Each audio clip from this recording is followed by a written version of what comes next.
എല്ലാവർക്കും ശ്രീമാത്രേ നമഃ. ഭക്തമാനസ ഹംസിക.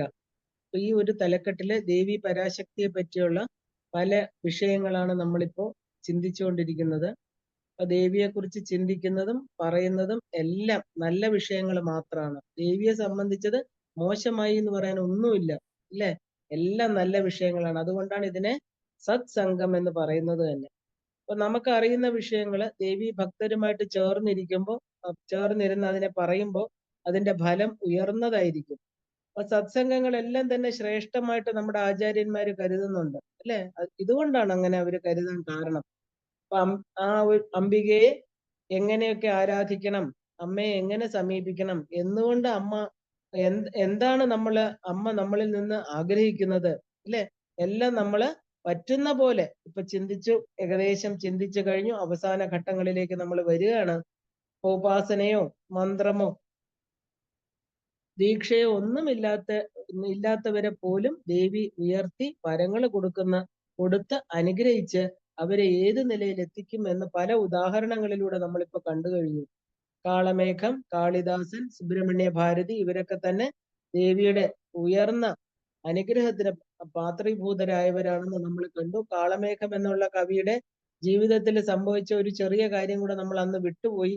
ഒരു പ്രധാന സംഭവം അദ്ദേഹം തന്നെ എന്താ പറയാ അദ്ദേഹത്തിന്റെ കഥയിൽ തന്നെ വരുന്നതാണിത്.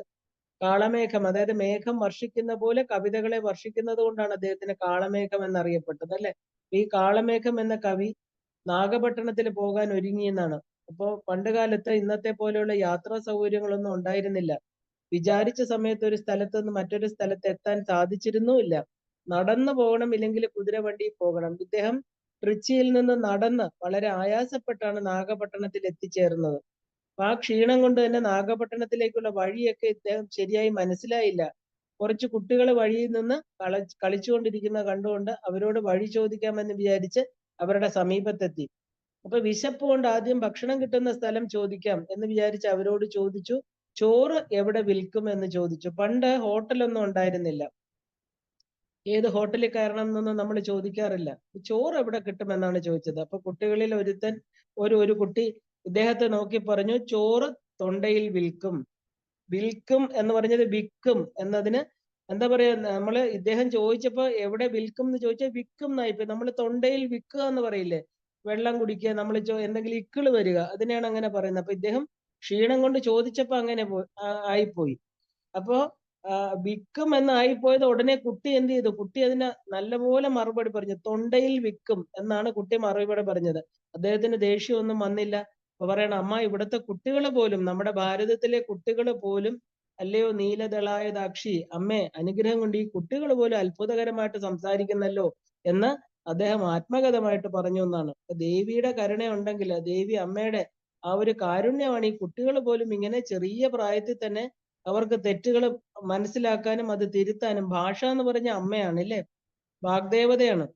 അപ്പോ എന്താ പറയാ, അപ്പോ ഇങ്ങനെ ചിന്തിച്ചു എന്നാണ് അദ്ദേഹം. അപ്പൊ ഏത് കവികളാണെങ്കിലും പ്രഭാഷകരാണെങ്കിലും പാടുന്നവര് എല്ലാം നോക്കിക്കഴിഞ്ഞാൽ അവരെല്ലാരും തന്നെ ഏതെങ്കിലും ഒരു വിധത്തിൽ ദേവിയെ ഉപാസിച്ചവരോ അമ്മയോട് അമിതമായ സ്നേഹമുള്ളവരോ ആണെന്ന് നമുക്ക് കാണാം.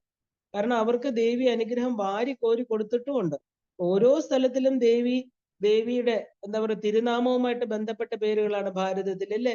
ഇപ്പൊ എല്ലയ്യമ്മൻ എന്നാൽ എന്താ? ആ സ്ഥലത്തിന്റെ അതിർത്തിയിലുള്ള ദേവത എന്ന അർത്ഥം. അപ്പോ എല്ലൈ എന്ന് പറഞ്ഞാൽ അതിർത്തി എന്നർത്ഥം. അപ്പൊ നദികള്, മലകള് എല്ലാറ്റിനും ദേവിയുടെ നാമങ്ങളാണ് വെച്ചിരിക്കുന്നത്.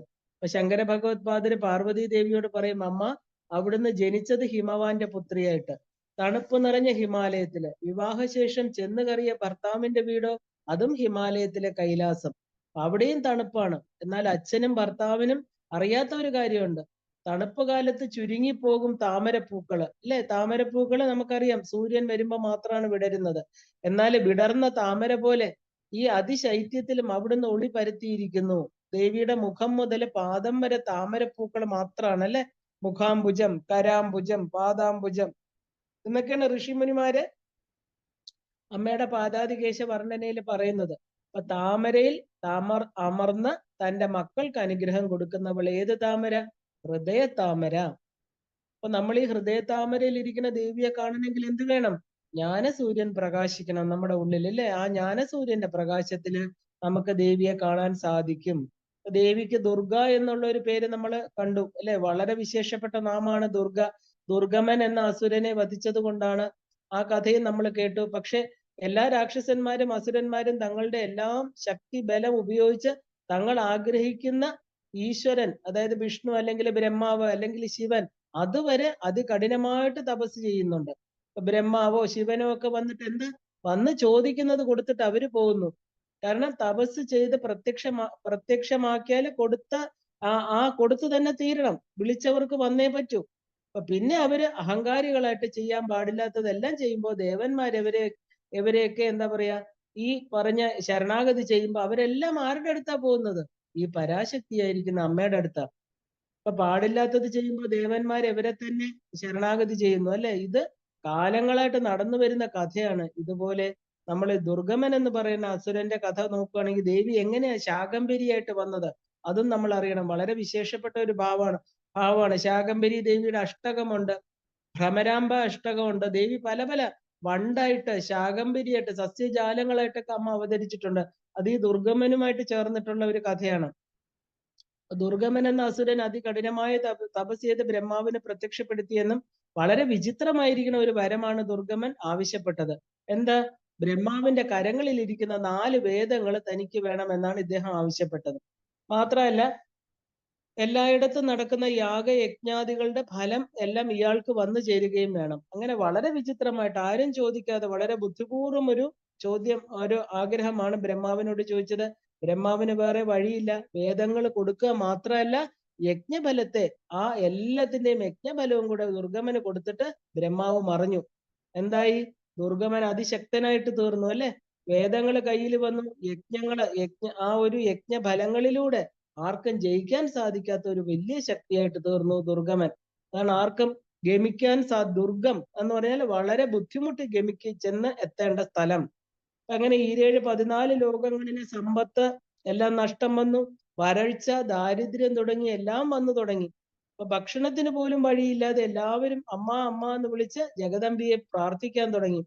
അപ്പൊ ഏത് ഭാഷയിലും ഏത് കാലത്തും ഏത് അവസ്ഥയിലും വിശപ്പും ദാഹവും ദുഃഖവും താങ്ങാതെ ആവുമ്പം എല്ലാവരും വിളിക്കുന്ന ഒരു നാമമാണ് അമ്മ, അല്ലെ? അമ്മ എന്ത് ചെയ്യും അമ്മ, അല്ലെ? സ്വന്തം അമ്മയാവാം, ജഗദമ്പികയാവാം, എല്ലാവരും പെറ്റമ്മയാണ് വിളിക്കുന്നത്. അപ്പോ കാരണം ഉറപ്പുള്ളത് എന്താ? അവിടെ മാത്രമേ ഉള്ളൂ, ഇല്ലേ? അമ്മയ്ക്ക് മാത്രമേ ആ ഒരു സഹതാപം, ആ ഒരു അനുകമ്പ തോന്നി വരുള്ളൂ എന്ന് എല്ലാവർക്കും അറിയാം. അവരുടെ ഉള്ളിലെ സത്യം എന്താണ്? അമ്മ എന്നുള്ള സത്യമാണ്. അപ്പൊ നമ്മൾ വിലപിക്കാൻ പോലും ശക്തിയില്ലാതിരിക്കുമ്പോൾ പോലും ഉള്ളിൽ പോലും നമ്മൾ പറയുന്ന വാക്കാണ് അമ്മ. അമ്മ, തായേ. ഏത് ഭാഷയിലും അമ്മ എന്നുള്ള വാക്കാണ്. തായേ എന്ന് പറഞ്ഞാൽ തമിഴിൽ പറയുന്നു, അമ്മ എന്ന് പറഞ്ഞാൽ നമ്മൾ മലയാളത്തിൽ ഏതിലും. അപ്പോ എല്ലാവരും എന്ത് ചെയ്തു? വിലപിക്കാൻ പോലും ശക്തിയില്ലാതെ 14 ലോകങ്ങളിലെ ജീവികളും വളരെയധികം ബുദ്ധിമുട്ടി തപിച്ചു. ഇത് കണ്ട് ജഗദമ്പികയ്ക്ക് വളരെ ദുഃഖം തോന്നി. ദേവി എവിടെയായിട്ട് ചെറിയ ചെറിയ മുളകള്, അതായത് ഭൂമിയിൽ മുളച്ചു വരുന്ന ചെറിയ മുളകളായിട്ട്, അതായത് ഫലവൃക്ഷങ്ങളായിട്ട്, കായ്കറികളായിട്ട്, കിഴങ്ങ് വർഗ്ഗങ്ങളായിട്ടൊക്കെ ആ ഒരു ശാകംഭരി എന്നുള്ള പേരില് ആവിർഭവിച്ചു. അപ്പൊ നവരാത്രിയിലെ പച്ചക്കറികൾ കൊണ്ട് ദേവിയെ ശാകംഭരിയായിട്ട് അലങ്കരിക്കുന്ന അവിടെ നോർത്ത് ഇന്ത്യയിലൊക്കെ വളരെ വിശേഷമാണ്. തന്റെ മക്കളുടെ വിശപ്പ് മാറ്റാൻ വേണ്ടിയിട്ടാണ് ദേവി ഈ അവതാരം എടുത്തത്. ശാഖ എന്ന് പറഞ്ഞാൽ എന്താ? നമ്മളെ ഒരു വൃക്ഷത്തിന്റെ ശാഖകളായിട്ട് മുള പൊട്ടി വളരുന്നത്, ബ്രാഞ്ചസ് എന്നർത്ഥം. അപ്പൊ അതിങ്ങനെ വന്നിട്ട് എന്താ പറയാ, സ്ഥാവരങ്ങൾക്കെല്ലാം ശാഖകൾ ഉണ്ടാകും, അല്ലെ? അത് പൂക്കും, തളിർക്കും, ഫലങ്ങൾ കൊടുക്കും. അപ്പൊ ജംഗമങ്ങൾക്കില്ല. അപ്പൊ ശാകംഭരി എന്നാല് കായ്കറികളായിട്ട്, അതായത് മുളയായിട്ട്, ധാന്യമായിട്ട് സ്വയം അവതരിച്ചവൾ എന്നർത്ഥം. അപ്പൊ കായ്കനികൾ തന്റെ അമ്പരം എന്ന് പറഞ്ഞ വസ്ത്രമായിട്ട് ധരിച്ചവൾ ശാകംഭരി. അമ്മ പ്രകൃതിയാണ്, അല്ലെ? നമോ ദേവിയെ മഹാദേവിയെ ശിവായേ സതതം നമ പ്രകൃതിയെ ഭദ്രായേ. അപ്പൊ പ്രകൃതി എന്ന് വിളിച്ചാൽ എന്താ? സാക്ഷാൽ ലളിതാ ത്രിപുര സുന്ദരി തന്നെയാണ്. അപ്പൊ ഈ കാണപ്പെടുന്നതെല്ലാം കായ്കറികളായിട്ടും, അല്ലെ, സ്ഥാവര ജംഗമങ്ങളായിട്ടും എല്ലാം അമ്മ തന്നെയാണ് ഇരിക്കുന്നത്. അപ്പൊ ശാകംഭരി എന്ന് പറഞ്ഞ ആ ഒരു ഭക്ഷണം കൊടുക്കാൻ ആവിർഭവിച്ചവൾ. ഭക്ഷണം കിട്ടിയപ്പോഴാണ് അവർക്കെല്ലാം ശക്തി ഉണ്ടായത്. അപ്പൊ ഭക്ഷണം കിട്ടാതെ അലഞ്ഞ മനുഷ്യര്, ദേവകള് യക്ഷ ഗന്ധർവ കിന്നരാദികള് ഒക്കെ ഭക്ഷണം കണ്ടതും ഓടിപ്പാഞ്ഞ് വിശപ്പടക്കുന്നത് കണ്ടപ്പോ ദേവിയായിരിക്കുന്ന അമ്മയുടെ കണ്ണിൽ നിന്ന് കണ്ണുനീർ വന്നു എന്നാ പറയുന്നത്. എന്റെ മക്കൾക്ക് ഇങ്ങനെ വന്നല്ലോ. ഒരമ്മയ്ക്ക് ഏറ്റവും താങ്ങാനാവാത്തത് മക്കൾ വിശന്ന് കരയുമ്പോഴാണ്, അല്ലെ?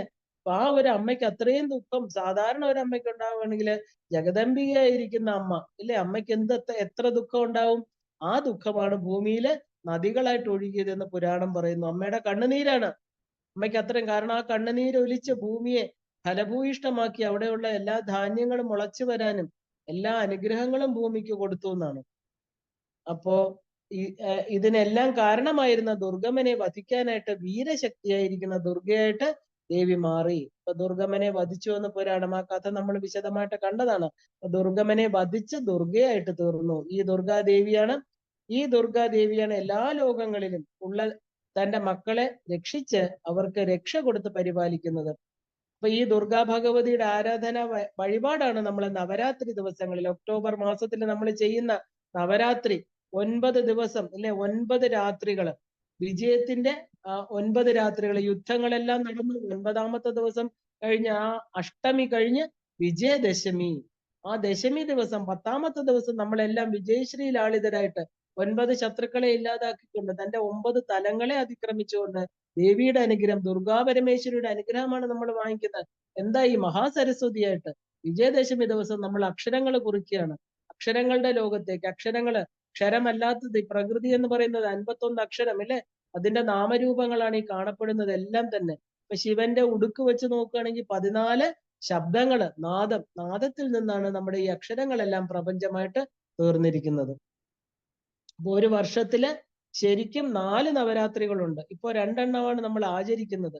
ഗുപ്ത നവരാത്രികളെന്നും മറ്റതിനെ എന്താ പറയാ, സാധാരണ നവരാത്രി. മറ്റതൊക്കെ ഗുപ്ത നവരാത്രി എന്നാ പറയുന്നത്. ഉപാസനാ മാർഗങ്ങൾ സ്വീകരിച്ചവർക്കാണ് ഈ ഗുപ്ത നവരാത്രികളൊക്കെ ഇന്നും ആചരിക്കുന്നത്. ഈ ഗുപ്ത നവരാത്രികൾ ഗുപ്ത യോഗിനികൾക്കായിട്ടാണ്. ആരാ ഈ ഗുപ്ത യോഗിനികള്? ഗുപ്തം എന്ന് പറഞ്ഞാൽ ഒളിഞ്ഞിരിക്കുന്നവര്, പുറത്തു വരാത്തവര്. ദേവിയുടെ ആഭരണങ്ങളിൽ, അതായത് ശ്രീചക്രത്തിലെ ഗുപ്തമായിട്ടിരിക്കുന്നത്. ദേവി എവരില്ലാതെ ഒരിടവും പോവാറില്ല, അല്ലെ? അമ്മയുടെ 2 സൈഡും മുന്നിലും പറകിലും എല്ലാം നിൽക്കുന്ന യോഗിനികളെയാണ് നമ്മൾ ഗുപ്ത യോഗിനികൾ എന്ന് പറയുന്നത്. വാരാഹി നവരാത്രി, അതിലൊരാളാരാ? വാരാഹി. ശ്യാമ നവരാത്രി, ലളിത നവരാത്രി, ശാരദ നവരാത്രി. ഇന്ന് അങ്ങനെയാണ് 4 നവരാത്രികളുണ്ട്. നമ്മൾ ആഘോഷിക്കുന്നത് ഇവിടെ കേരളത്തിലൊക്കെ ശാരദ നവരാത്രി. ശാരദ എന്ന് പറഞ്ഞാൽ പഠിത്തത്തിന്, വിദ്യക്ക് പ്രാധാന്യം കൊടുത്ത നവരാത്രിയാണ്. ഇന്ന് കേരളത്തിലെ ഒക്ടോബർ മാസത്തിൽ വരുന്ന ശാരദാ നവരാത്രി, അഥവാ ഇതിന് വേറൊരു പേര് സരസ്വതി നവരാത്രി എന്നാണ്. അപ്പൊ ദുർഗാ പരമേശ്വരിയെ 3 ഭാവത്തിലും ആരാധിക്കുന്നുണ്ട്. ഇതിന്റെ എല്ലാം പുറകിലെ രഹസ്യം ഒന്ന് മാത്രമാണ്. പല രൂപങ്ങളിൽ തന്റെ മക്കളെ സംരക്ഷിക്കാനായിട്ട് ദേവി സദാ ജാഗരൂപയായിട്ട് നിൽക്കുന്നു എന്നത് മാത്രമാണ്. അല്ലാതെ വേറൊന്നുമില്ല. തന്റെ മക്കളെ എപ്പോഴും സംരക്ഷിച്ച് കാവൽ ദേവതയായിട്ട് ഇരിക്കാനാണ് അമ്മയ്ക്ക് ഇഷ്ടം. ഉപനിഷത്തിൽ നിന്ന് വന്ന ഒരു പേരാണ്, നമുക്ക് വളരെ പ്രസിദ്ധമായിരിക്കുന്ന പേരാണ് ഉമ എന്നുള്ളത്, അല്ലെ? ഉമാ ഹൈമവതി. കേനോപനിഷത്തിലെ കഥ നമ്മൾ കേട്ടിട്ടുണ്ട്. ദേവന്മാർക്ക് ബ്രഹ്മവിദ്യ ഉപദേശിക്കാനാണ് ദേവി ആ രൂപം എടുത്തത്. അപ്പോ വിത്ത് എന്ന് പറഞ്ഞാൽ എന്താ? അറിവ്. വിദ്യ എന്ന് പറഞ്ഞാൽ അതിൽ നിന്ന് വന്നതാണ്. അപ്പോ വിദ്യ എന്ന് പറഞ്ഞാൽ നമ്മള് മെറ്റീരിയൽ വിദ്യകളെ ഒന്നും അതിനകത്ത് കൊണ്ടുവരില്ല. കാരണം എന്താ? ഇത് ആത്മവിദ്യയാണ്, അല്ലെ? ആത്മവിദ്യ, ശ്രീവിദ്യ, മഹാവിദ്യ എന്നൊക്കെ നമ്മൾ കേട്ടിട്ടുണ്ട്. അപ്പൊ ദേവന്മാർക്ക് ബ്രഹ്മവിദ്യ ഉപദേശിക്കുന്നതാണ് ദേവി ആ രൂപം എടുത്തതെന്ന് പറയുന്നു. അപ്പൊ ആ എന്താ പറയാ, യക്ഷരൂപത്തിൽ വന്ന് ദേവന്മാരുടെ അഹങ്കാരത്തെ ശമിപ്പിച്ചുകൊണ്ട് ബ്രഹ്മവിദ്യ എന്നുള്ള ആത്മവിദ്യയെ കൊടുത്തു എന്ന് കേനോപനിഷത്തിൽ പറയുന്നുണ്ട്. ഉമ എന്നുള്ള നാമധേയത്തില്, അതായത് ആ ഒരു നാമധേയത്തെ എന്താ പറയാ, കാളിദാസൻ മനോഹരമായിട്ട് പാടിയിട്ടുണ്ട്. ഉമാദേവി എന്ന നാമത്തില് ആണ് പരാശക്തി ഹിമവാന്റെ മകളായിട്ട് പിറന്നത്. ഹിമവാന്റെയും മേനയുടെയും പുത്രിയായിട്ട് വന്ന പാർവതി 6 വയസ്സായപ്പോ തന്നെ തപസ്സിന് പോകാൻ ഒരുങ്ങി. ഇപ്പൊ ഉമ എന്നുള്ള നാമം നമ്മുടെ ഈ പറഞ്ഞ എന്താ പറയാ, തന്ത്രസാധനകളിലാവട്ടെ വേദത്തിലാവട്ടെ ഈ ഉമ എന്നുള്ള നാമത്തിന് വളരെയധികം അർത്ഥമുണ്ട്. കാരണം ദേവിക്ക് ഏറ്റവും പ്രിയപ്പെട്ട, പലർക്കും പാർവതി, ഉമ എന്നുള്ള നാമങ്ങൾ വളരെ പ്രിയമാണ്. അതിന് ഒരുപാട് അർത്ഥങ്ങളും അതിന്റെ ഉണ്ട്. നമുക്ക് ചില 1-2 അർത്ഥങ്ങളാണ് ഇതിൽ കൂടെ നമ്മൾ നോക്കുന്നത്. അപ്പൊ ഹിമവാന്റെയും മേനയുടെയും പുത്രിയായിട്ട് വന്ന പാർവതി എങ്ങനെ 6 വയസ്സ് ഉള്ളപ്പോ തന്നെ ദേവി എന്താണ്, തപസ്സിന് പോകണം എന്ന് പറഞ്ഞ് ഒരുങ്ങി. എന്താ കാരണം? നാരദൻ വന്നു, കൊട്ടാരത്തിൽ വന്നു. ഈ തന്റെ പുത്രി വളർന്നു വരുന്നുണ്ട്, ഒരു നല്ല അനുരൂപനായിട്ടുള്ള വരനെ കണ്ടെത്തണം എന്ന് പറഞ്ഞപ്പോ നാരദ മഹർഷി ഹിമവാനോടും മേനയോടും ആ കൊച്ചു കുട്ടിയെ വെച്ചിട്ട് തന്നെ പറയാണ്, വേറെ വിവാഹമൊന്നും നിങ്ങൾ നോക്കണ്ട, ശിവൻ കഠിന തപസ്സിലാണ്, കഴിഞ്ഞ ജന്മവും ഇവളുടെ തന്നെ ഭർത്താവായിരുന്നു, അദ്ദേഹത്തെ തപസ്സിൽ നിന്ന് ഇളക്കി വിവാഹം കഴിക്കാന്നുള്ളതാണ് ഈ കൊച്ചു കുട്ടിയുടെ ജോലി. അദ്ദേഹത്തെ എളുപ്പമൊന്നുമല്ല, കാരണം ഉഗ്രമായിരിക്കുന്ന തപസ്സില് തന്റെ ആത്മശക്തിയിൽ ലയിച്ചിരിക്കുകയാണ് ശിവൻ. ആ ശിവനെ ഉണർത്തി, അല്ലാതെ വെറുതെ ചെന്ന് വിവാഹത്തിന് വിളിച്ചു കൊണ്ടുവരാൻ പറ്റില്ല. സതിയായിരുന്നപ്പോ അദ്ദേഹം വിവാഹം ചെയ്തു. അദ്ദേഹം പറയുന്ന കേൾക്കാതെ ദാക്ഷായണിയായിരിക്കുന്ന സതി ദക്ഷയാഗത്തിന് പോയും അവിടെ വെച്ച് ശരീരം ഉപേക്ഷിക്കുകയും ചെയ്തു. അതിൽ കഠിന ദുഃഖത്തോടു കൂടി അദ്ദേഹം ദക്ഷിണാമൂർത്തി സ്വരൂപമായിട്ട് ഈ ഹിമാലയത്തിൽ തന്നെ വേറൊരു സ്ഥലത്ത് ഇരുന്ന് തപസ് ചെയ്യാണ്. ഉഗ്രമായിരിക്കുന്ന തപസ്സാണ്, ആർക്കും അവിടെ എത്തിച്ചേരാൻ പോലും സാധ്യമല്ല. അതുകൊണ്ട് എന്ത് വേണം? ഈ കുട്ടിക്ക് നിങ്ങൾ വേറെ ഒന്നും നോക്കണ്ട. ഈ കുട്ടി തന്നെ തപസ് ചെയ്ത്, പാർവതി തന്നെ തപസ് ചെയ്ത് തന്റെ ഭർത്താവാകുന്ന ആളെ, കഴിഞ്ഞ ജന്മവുമായിരുന്നു, ഈ ജന്മവും ഭർത്താവായിട്ട് നേടണം. ഈ കാര്യം കേട്ട വെറും 6 വയസ്സുള്ള ആ പിഞ്ചു ബാലികയായിരിക്കുന്ന കുട്ടി എന്താ പറയണം അച്ഛനോടും അമ്മയോടും, ഞാൻ തപസ്സിന് പോവുകയാണ്. കാരണം ഞാൻ 6 വയസ്സായ കുട്ടി തപസ്സിന് പോകാൻ ഒരുങ്ങിക്കഴിഞ്ഞു. ഹിമാലയത്തിന്റെ പ്രാന്തപ്രദേശത്ത് തന്റെ പതിയെ ലഭിക്കണം. അദ്ദേഹം അതികഠിനമായ തപസ് ചെയ്തുകൊണ്ടിരിക്കുകയാണ്. ആ തന്റെ ഭർത്താവിനെ കിട്ടണമെങ്കിൽ താനും അതുപോലെ തപസ് ചെയ്യണമെന്ന് നാരദ മുനി പറഞ്ഞപ്പോ തന്നെ 6 വയസ്സുള്ള ആ ഒരു, അതായത് കൊട്ടാരത്തിലെ സുഖ സമൃദ്ധിയുടെ മധ്യത്തിൽ ജനിച്ചു വളർന്ന പാർവതി ആ ഒരു ശിവൻ എന്നുള്ള നാമം കേട്ടപ്പോ തന്നെ 6 വയസ്സേ ഉള്ളൂ. പൂർവജന്മ വാസനകൾ അല്ലെ, ശിവൻ എന്നുള്ള ഒരു ഒറ്റ വാക്ക് ആ കുട്ടി ഞെട്ടിത്തരിക്കുകയാണ്. ആ നാമം കേട്ട് പിന്നെ ഒന്നിലും മനസ്സ് നിന്നിട്ടില്ല. അപ്പോൾ തന്നെ തനിക്ക് തപസ്സിന് പോകണം എന്ന് പറഞ്ഞ് ഒരുങ്ങുകയാണ്. കാരണം ശിവൻ ശക്തിയെ പിരിഞ്ഞിരിക്കില്ല, ശക്തി ശിവനെ പിരിഞ്ഞുമിരിക്കില്ല. അപ്പോ ഋഷിമുനിമാര് പോലും കായ്കറികള്, കിഴങ്ങ് വർഗങ്ങളൊക്കെ ഭക്ഷിച്ചിട്ടാണ് തപസ് ചെയ്യുന്നത്. നമ്മള് സാധാരണ അവരെന്താ പറയുന്നത്, നമ്മള് പഴുത്ത് നിൽക്കുന്ന പഴം ഒരു വൃക്ഷത്തിൽ നിന്ന് പറിച്ചാൽ അത് തട്ടിപ്പറിക്കുന്നതെന്നാ പറയുന്നത്. കാരണം വൃക്ഷത്തിൻ്റെതാണ് അതല്ലേ, പഴുത്ത് താഴെ വീണ പഴങ്ങൾ മാത്രമാണ് ഋഷിമുനിമാര് ഭക്ഷിക്കുന്നത്. അപ്പോ ദേവിയാണെങ്കിൽ എന്താ ചെയ്തത്, നമ്മൾ കണ്ടു, അപർണയായിരിക്കുന്ന ദേവി പഴുത്ത ഇലകള്, പത്രം, പർണം, ഇതൊക്കെ താഴെ വീഴുന്ന ഇലകളും അതുപോലും ഭക്ഷിക്കാതെ അപർണയായിട്ടാണ് തപം ചെയ്തത്. അപ്പൊ ശിവനിൽ ലയിക്കാനുള്ള ജീവന്റെ അദമ്യമായിരിക്കുന്ന ഒരു ആഗ്രഹമാണിത്. ഈ തപസ് അല്ലെ, എല്ലാ ജീവന്മാരും, പുരുഷൻ ഒന്നേ ഉള്ളൂ, ശിവൻ മാത്രം അല്ലെ, നമ്മളെല്ലാവരും തന്നെ ജീവന്മാരാ. ജീവന്റെ അന്തിമ ലക്ഷ്യം എന്താ? ശിവനിൽ ലയിക്കുക. അപ്പൊ അത് മാത്രമാണ് ഈ ഭൂമിയിൽ വന്നിരിക്കുന്ന എല്ലാ ജീവനുകളുടെയും ആഗ്രഹം. അപ്പോ ആ ഒരു അദമ്യമായിട്ടുള്ള ആഗ്രഹം, ശിവനെ പിരിഞ്ഞ ശക്തിക്ക് ഉള്ളിൽ ഇങ്ങനെ വരികയാണ്. അപ്പോ തപസ്സിന് പുറപ്പെട്ട ആ ഒരു മകളെ കണ്ടിട്ട്, ചെറിയ കുട്ടിയായതുകൊണ്ട് മാത്രമല്ല, തപസ് പറ്റുമോ, ഒരു അമ്മയുടെ ഉത്കണ്ഠയാണ്. ആ വേവലാതി കൊണ്ട് എന്ന് വെച്ചാൽ വേണ്ട, മാ എന്ന് പറഞ്ഞാൽ നോ അല്ലെ, മാ സാധാരണ വേണ്ട, നോ നോ എന്ന് നമ്മൾ പറയില്ലേ, മാ എന്നാണ്. അപ്പൊ അങ്ങനെ അങ്ങനെയാണ് അമ്മ വേണ്ട എന്ന് പറഞ്ഞതും അമ്മയുടെ മനോഹരമായ ആ ഉമ എന്നുള്ള പേര് കാളിദാസൻ പറയണു. അങ്ങനെയാണ് ദേവിക്ക് ഉമ എന്നുള്ള നാമധേയം വന്നു ചേർന്നത്. അതിന് വളരെയധികം അർത്ഥവ്യാപ്തി ഉണ്ട്. ശരിക്കും പറഞ്ഞാല് ഈ ജഗന്മാത എന്നുള്ള അല്ലെ, ആ നാമമാണ് ഉമ എന്നുള്ള ഈ പറഞ്ഞ 2 അക്ഷരത്തിന്റെ ഉമ ദീർഘമുണ്ട്. What is there in Jaganmata എന്ന് ചോദിച്ചാൽ അതിന് ഉത്തരം ഉമ എന്നാണ്. കാരണം ജഗന്മാത ആരാണ് എന്ന് ചോദിച്ചാൽ നമ്മൾ ഉമ എന്ന് പറഞ്ഞാൽ മതി. ഉമ എന്നുള്ളതിന്റെ അർത്ഥം പ്രണവം. പ്രണവം എന്നാൽ ഓംകാരം എന്ന അർത്ഥം. അകാര, ഉകാരം, മകാരം അല്ലെ, അതിനകത്ത് ഈം ചേർന്നതാണ് ഓം. അപ്പൊ ആ ഉ മ ഈം എന്നാണ് വേഗത്തിൽ പറഞ്ഞാല് ഓം എന്ന് വരും അല്ലെ. ഓമില് അകാരം എന്നത് എന്താണ്? ഉയർന്നു വരുന്നത്. ഏതിൽ നിന്നാണ് എന്ന് ചോദിച്ചാൽ ശൂന്യമായിരിക്കുന്ന മഹത്തത്വത്തിൽ നിന്ന്, ശിവത്തിൽ നിന്ന് വരുന്നത് അല്ലെ. ഇത് വളരെ നമ്മൾ ശ്രദ്ധിച്ച് മനസ്സിലാക്കി കഴിഞ്ഞാൽ ഈ ഒരൊറ്റ നാമം മതി മോക്ഷത്തിന്. ഓമില് അകാരം എന്നത് പറഞ്ഞാല് ഉയർന്നു വരുന്നത്. എന്തിൽ നിന്ന് ഉയർന്നു വരുന്നത്? ശൂന്യമായിരിക്കുന്ന ഒന്നില് പൂർണ്ണം അല്ലെങ്കിൽ ശൂന്യം ഇല്ലേ. നമ്മൾ എവിടുന്നാ വരുന്നത്? ഈ പറയുന്ന കാണപ്പെടുന്ന ജഗത്ത് ശൂന്യത്തിൽ നിന്നാണ് വരുന്നത്. അപ്പൊ ആ ശൂന്യമായിരിക്കുന്ന മഹത്ത്. അപ്പൊ ശിവം, മംഗളകരമായിരിക്കുന്ന ഏത് വസ്തുവാണോ അതിൽ നിന്ന് വരുന്നത്. അപ്പൊ എന്നത് സ്ഥിതി, സംരക്ഷണം അല്ലെ, സസ്റ്റനൻസ് എന്നൊക്കെ നമ്മൾ പറയും. മാ എന്നാൽ എന്താ? ഡിസ്ട്രക്ഷൻ അല്ലെങ്കിൽ ലയനം. ഡിസ്ട്രക്ഷൻ എന്ന് പറയാൻ പാടില്ല, അത് ലയനം തന്നെയാണ്. ഈ മൂന്നും ചേർന്നിരിക്കുന്നതാണ് ഓംകാരം. അപ്പൊ പുനരഭിജനനം, പുനരഭിമരണം എന്ന ജീവചക്രത്തെ കാണിക്കുന്നതാണ് പ്രണവ മന്ത്രം എന്ന് പറയുന്നത്. അപ്പൊ ഇതില് ആ, ഉ, മ, ഈം. അതിനെ തിരിച്ചിട്ടാല് നമ്മൾ ജമ്പിൾഡ് ആയിട്ട് ഇട്ടാൽ എങ്ങനെ വരും? ഉമ, അല്ലെ? ഉ, മ, ആ എന്ന് വരും. ദീർഘം നിങ്ങൾ എഴുതി നോക്കിയാൽ അത് മനസ്സിലാവും. ഉ, മ, ആ. അപ്പൊ ഉമ എന്ന് വരും. ഇതിന്റെ അർത്ഥം വിവേകാനന്ദ സ്വാമികൾ ഉൾപ്പെടെ പറയുന്നത് എന്താ? സൃഷ്ടിയും സ്ഥിതിയും സംഹാരവും അമ്മ തന്നെയാണ് ചെയ്യുന്നതെങ്കിലും സൃഷ്ടിച്ചു തന്നെ മക്കളെ സംരക്ഷിക്കുന്നതിലാണ് ഒരമ്മയ്ക്ക് ഏറ്റവും സന്തോഷം. അതുകൊണ്ടാണ് ഉ എന്ന വാക്ക്, എന്ന അക്ഷരം സ്ഥിതിയെ കുറിക്കുന്ന ഉകാരം. ആ ഒരു ഉകാരം എന്ന് ആ ഉകാരത്തിൽ തുടങ്ങിയത്. അപ്പൊ ആ നാമം തുടങ്ങിയത് ഉ, മ എന്നാണ്, അല്ലെ? ഭൂലോകത്തിൽ തന്റെ മക്കളെയാണ് അമ്മയ്ക്ക് കൂടുതൽ ഇഷ്ടം, കരുതലുള്ളത്. ഇപ്പൊ കാരണം അവർക്കൊന്നും അറിയാതെ ഇവിടെ തപ്പിത്തടഞ്ഞ് ദുഃഖങ്ങളിൽ ഉഴറി നടക്കുന്നു. അതുകൊണ്ട് പല രൂപത്തിലെ ഭാവങ്ങളിലൊക്കെ ആ അമ്മ രക്ഷിക്കുന്നു, അല്ലെ? ആ എന്താ പറയുക, തന്റെ മക്കൾ വിളിക്കുമ്പോ അമ്മ ഓടി വന്ന് രക്ഷിക്കുകയാണ്. അപ്പൊ തന്റെ എല്ലാ ലീലകളും കളിയായിട്ട്, വിളയാട്ടായിട്ട് ചെയ്ത് തന്റെ മക്കളെ രക്ഷിക്കുന്നവൾ ലളിതാംബിക. അപ്പൊ ദേവിയുടെ പേര് ഏറ്റവും എന്താ പറയാ ഉയർന്ന പേരാണ് ലളിതാംബിക, ഉമ്മ, ഇല്ലേ, പാർവതി. ഇത് മൂന്നും വളരെ വിശേഷപ്പെട്ട പേരുകളാണ്. ഓരോ ജീവനെയും നന്നായിട്ട് ജീവിക്കാൻ, തന്റെ ലക്ഷ്യത്തെ ഉണർത്താൻ വിളയാടിയവൾ ലളിതാംബിക, കാമാക്ഷി, രാജരാജേശ്വരി, ത്രിപുര സുന്ദരി.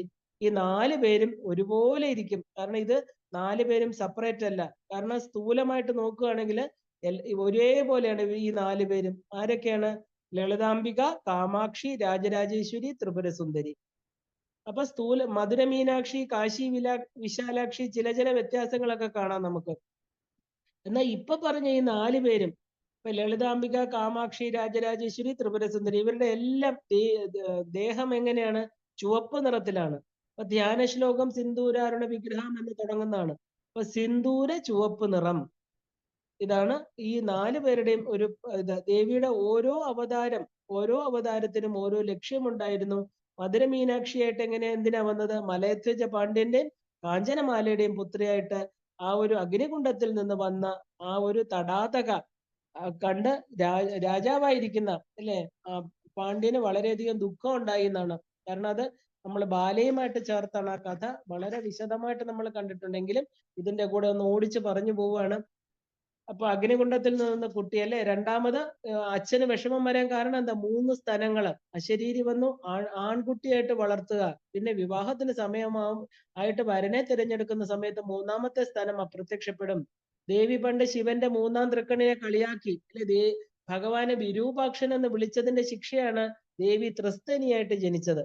അപ്പൊ അങ്ങനെ ആൺകുട്ടി തടാതക രാജ്ഞിയായിട്ട് അഭിഷേകം ചെയ്യുന്നതിന് മുമ്പ് ആ ഒരു എന്താ പറയാ, പാണ്ഡ്യ രാജാവ് മരണപ്പെട്ടു. ദേവി മീനാക്ഷി എന്നുള്ള നാമത്തില് രാജ്യാഭിഷേകം നടത്തി ദിഗ്വിജയത്തിന് പുറപ്പെടുകയാണ്. അപ്പൊ തിരുകൈലാസത്തെത്തി ശിവഭഗവാനെ കണ്ടതും ദേവിയുടെ 3-ാമത്തെ സ്ഥലം അപ്രത്യക്ഷമാവുകയാണ്. അങ്ങനെ മീനാക്ഷി സുന്ദരേശ്വര വിവാഹം നടന്ന ആ മധുരയെ നന്നായിട്ട് അനേക വർഷങ്ങൾ ഭരിച്ചു എന്ന കഥ. അപ്പൊ മീനാക്ഷി എന്ന അവതാര ഉദ്ദേശം ഇതായിരുന്നു, അല്ലെ? ഇതുപോലെ എന്തിനാണ് ലളിതാദേവി അവതരിച്ചത് എന്ന് ചോദിച്ചു കഴിഞ്ഞാല് നമുക്ക് എന്താ പറയാ, ശരിക്കും ഈ ലളിതാ സഹസ്രനാമത്തിന്റെ അടിസ്ഥാനമായിരിക്കുന്ന ലളിതാ സഹസ്രനാമത്തിലൂടെ പറയുന്ന കഥ എന്താണ് ചോദിച്ചു കഴിഞ്ഞാല് ദേവി അവതരിച്ചത് ആ ഒരു ഭണ്ഡാസുരൻ എന്ന് പറയുന്ന ഭയങ്കരനായിരിക്കുന്ന ഒരു അസുരനെ വധിക്കാനാണ്. ആ അസുരനെ വധിക്കാനാണ് ലളിതാ പരമേശ്വരി ഈ ആവിർഭൂതയായത് അഗ്നിയിൽ നിന്ന്, അതായത് ചിതഗ്നിയിൽ നിന്ന് ദേവി വന്നത്. അപ്പൊ കൈലാസത്തില് ശിവന്റെ നെറ്റിക്കൺ, അല്ലെ? നെറ്റിക്കൺ അഗ്നിയിൽ എരിഞ്ഞ് ചാമ്പലായ മന്മഥന്റെ ഭസ്മം അവിടെ കൂടിക്കിടക്കുകയാണ്. എല്ലാവർക്കും അതിന്റെ അടുത്ത് പോകാൻ പോലും ഭയമായിരിക്കുമ്പോ കൈലാസത്തിലെ ഒരു കുട്ടി, ശിവഗണങ്ങളിലെ ഒരു കുഞ്ഞ്, അല്ലെ? ചിത്രസേനൻ എന്നാണ് പേര്. ആ കുട്ടി കളിച്ചു നടന്നപ്പോ ഈ ചാമ്പല് കണ്ടു. കൈകൊണ്ടെടുത്ത്, കുട്ടിക്ക് എന്താ അറിയാം, കുട്ടി എന്ത് ചെയ്തു? കൈകൊണ്ടെടുത്ത് വെള്ളമൊക്കെ ചേർത്ത് കുഴച്ച് ഒരു ബൊമ്മയെ പോലെ അത് ഉണ്ടാക്കി അത് മനുഷ്യരൂപമാക്കി തീർത്തു. അപ്പൊ കൈയും കാലും ഒക്കെ വെച്ചു. അപ്പൊ അതില് എന്താ പറയാ, സന്തോഷിച്ച് കുട്ടി എന്ത് ചെയ്തു? കൈലാസനാഥനായിരിക്കുന്ന സാക്ഷാൽ മഹാദേവനെ, കൈലാസത്തിൽ എല്ലാവരുടെയും പിതാവ് ശിവഭഗവാനാണ്, അല്ലെ? എല്ലാവരുടെയും അച്ഛനാണ് അദ്ദേഹം. അദ്ദേഹത്തെ കൊണ്ടുപോയി കാണിച്ചുവെന്നും കുട്ടികൾ എന്ത് പുതിയതായിട്ട് ചെയ്താലും ആ സന്തോഷത്തിൽ അവർ ആദ്യം കാണിക്കുന്നത് അച്ഛനമ്മമാരെ ആയിരിക്കും.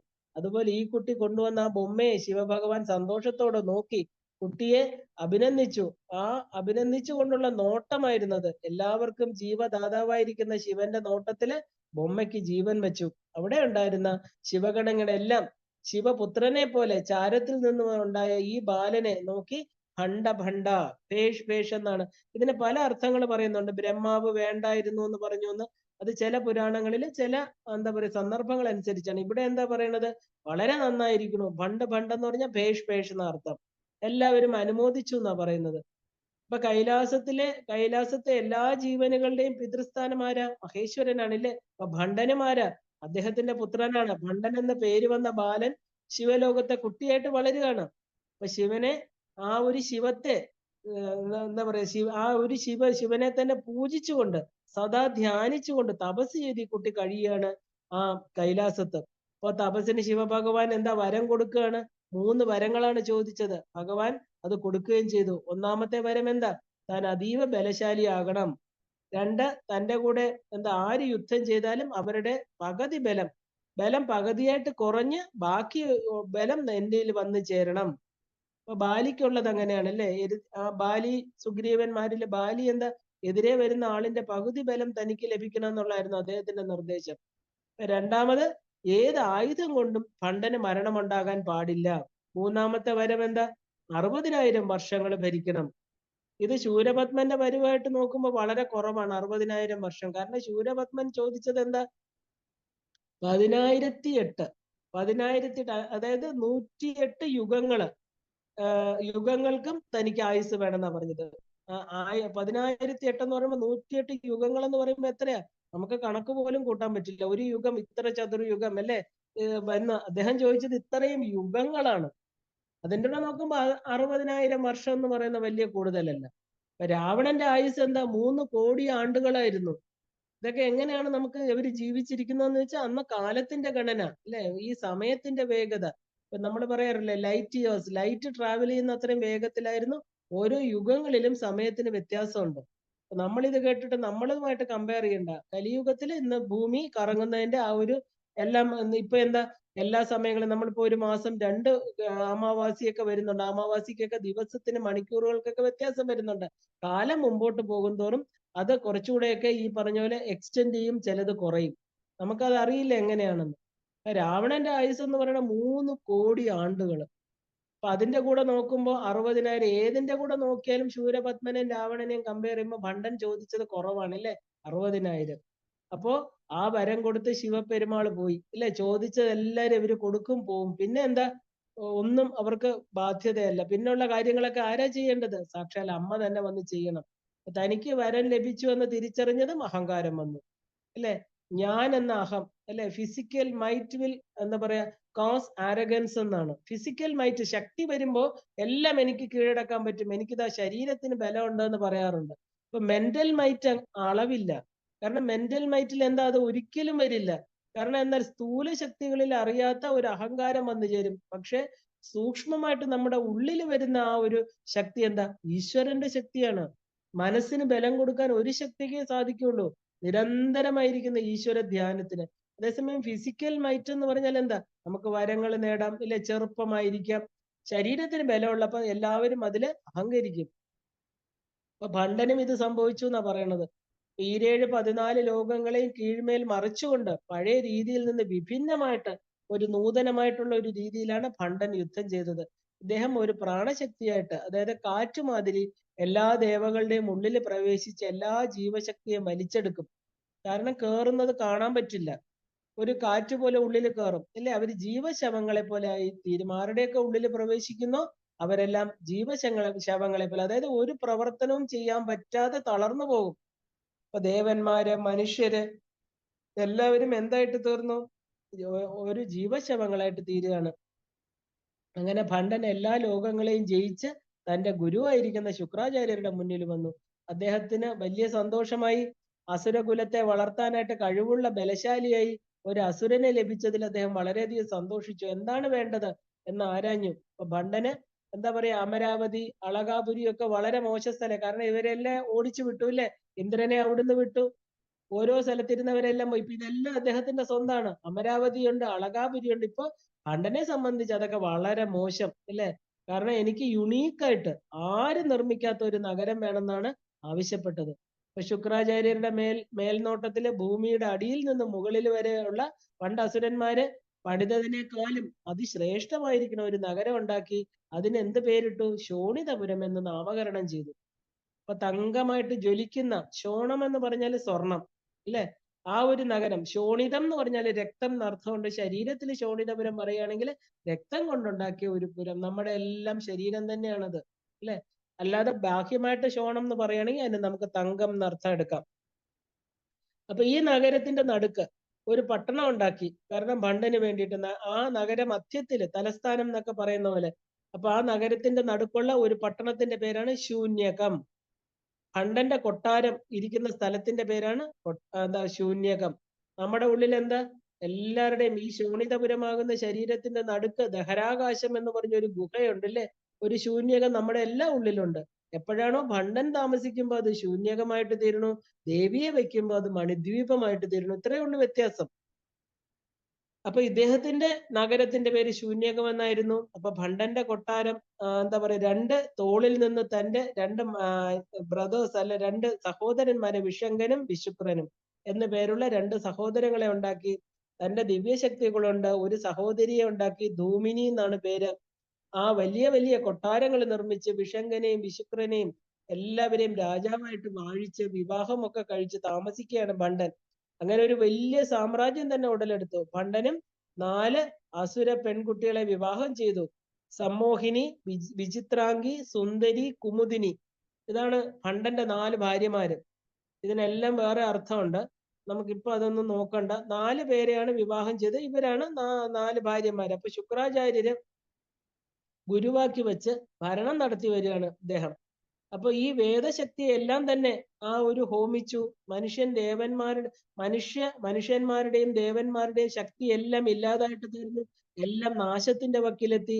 ആർക്കും ഒരു വഴി ചിന്തിക്കാൻ പോലും കഴിവില്ല. കാരണം എന്താ, ചിന്തിക്കാൻ പോലും ശക്തിയില്ല. എല്ലാവരുടെയും ജീവശക്തി ഭണ്ടൻ ഊറ്റിയെടുത്തു. അപ്പോ എന്താ പറയാ, ചിന്തിക്കാൻ കഴിവില്ലാത്തവർ എങ്ങനെയാണ് ആരെങ്കിലും ഒന്ന് സമീപിച്ച് ഈ കാര്യങ്ങൾ പറയാൻ പോലും അവർക്ക് കഴിവില്ല. അപ്പൊ അങ്ങനെ എന്താ പറയാ, അങ്ങനെ കഴിവില്ലാത്തവരിങ്ങനെ ചിന്തിക്കാനൊന്നും വഴിയില്ല. അവരിങ്ങനെ എല്ലാവരും കൂടെ ഇങ്ങനെ നീങ്ങി നീങ്ങി നീങ്ങി എങ്ങനെയാണെന്ന് അറിയില്ല അവര് സാക്ഷാൽ പരമേശ്വരന്റെ അടുത്ത് എത്തിച്ചേർന്നു. ശിവൻ ബൃഹസ്പതിയെ വിളിച്ചു. എന്താണിത്, ഇവരെല്ലാം എന്താ ഇങ്ങനെ ആവാൻ കാരണം, ഇതിനൊരു പരിഹാരം പറയൂ എന്ന് പറഞ്ഞ ദേവഗുരുവാണല്ലേ. ദേവഗുരുവിന്റെ സാന്നിധ്യത്തിൽ ദേവന്മാര് തങ്ങളുടെ എല്ലാം ഹോമിക്കട്ടെ.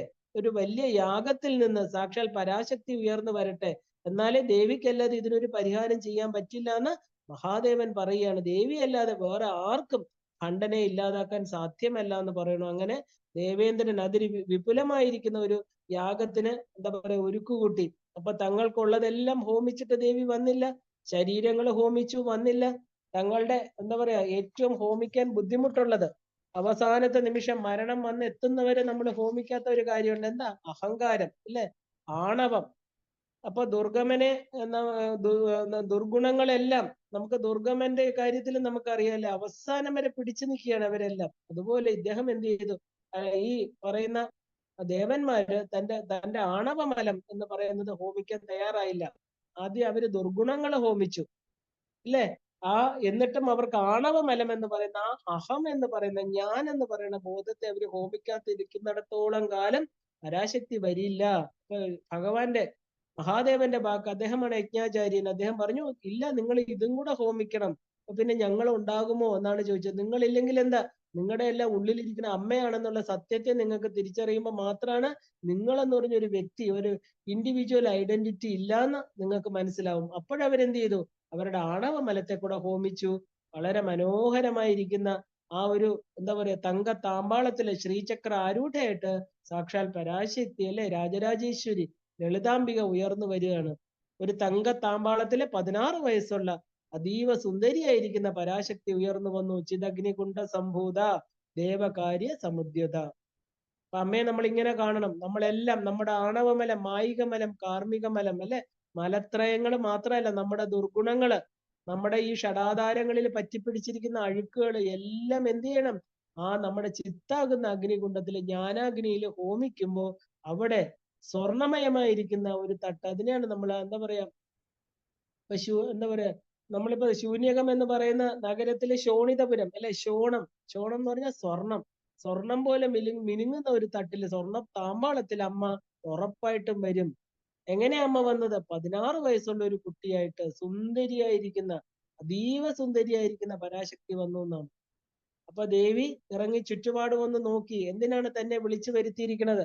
സൂര്യന്റെ തേജസ്സും ചന്ദ്രന്റെ കുളിർമയോടും കൂടി ദേവി കരുണയോടുകൂടി എല്ലാവരെയും നോക്കി എന്നാണ്. ദേവിയെ കണ്ടപ്പോൾ തന്നെ ബ്രഹ്മാവിന്റെ മനസ്സിൽ ഒരു അസാധാരണമായിരിക്കുന്ന ഒരു ദുഃഖം വന്നു. പെട്ടെന്ന് എന്താ കാരണം? ബ്രഹ്മാവാണ് എല്ലാവരുടെയും അച്ഛൻ അല്ലേ. ആ ഒരു വരുമ്പോ തന്നെ അദ്ദേഹത്തിന് ദുഃഖം. ഇത്രയും മനോഹരമായിരിക്കുന്ന ദേവിക്ക് വരനെ എങ്ങനെ കണ്ടുപിടിക്കുന്നതാണ് അദ്ദേഹം ചിന്ത. വന്നതേ ഉള്ളൂ, അപ്പൊ തന്നെ 16 വയസ്സുമായി. ഇനി ഈ അമ്മയ്ക്ക് എവിടുന്ന വരനെ കണ്ടുപിടിക്കുന്നത്? ഇതാണ് ബ്രഹ്മാവ് ആലോചിച്ചത് ഉടനെ തന്നെ. ബ്രഹ്മാവ് ലോക ജനകനാണ്, അതുകൊണ്ടാണ് ആ ഒരു ദുഃഖം വന്നത്. ദേവിക്ക് കാര്യം മനസ്സിലായി. എല്ലാവരുടെയും ആത്മാവായിരിക്കുന്ന അമ്മയ്ക്കാണോ ഈ കാര്യം അറിയാൻ ബുദ്ധിമുട്ട്? അപ്പൊ നമ്മള് ദേവിയെ എന്താ പറയാ, കാണാത്തത് കൊണ്ടാണ് അല്ല നമുക്ക് അങ്ങനെ തോന്നുന്നത്. കാരണം എന്താ? അമ്മയ്ക്ക് നമ്മൾ എന്ത് വിചാരിച്ചാലും ആ സമയത്ത് തന്നെ അറിയാൻ പറ്റും. പൂച്ച കണ്ണടച്ചാൽ അതിനെന്താ അതിന്റെ വിചാരം?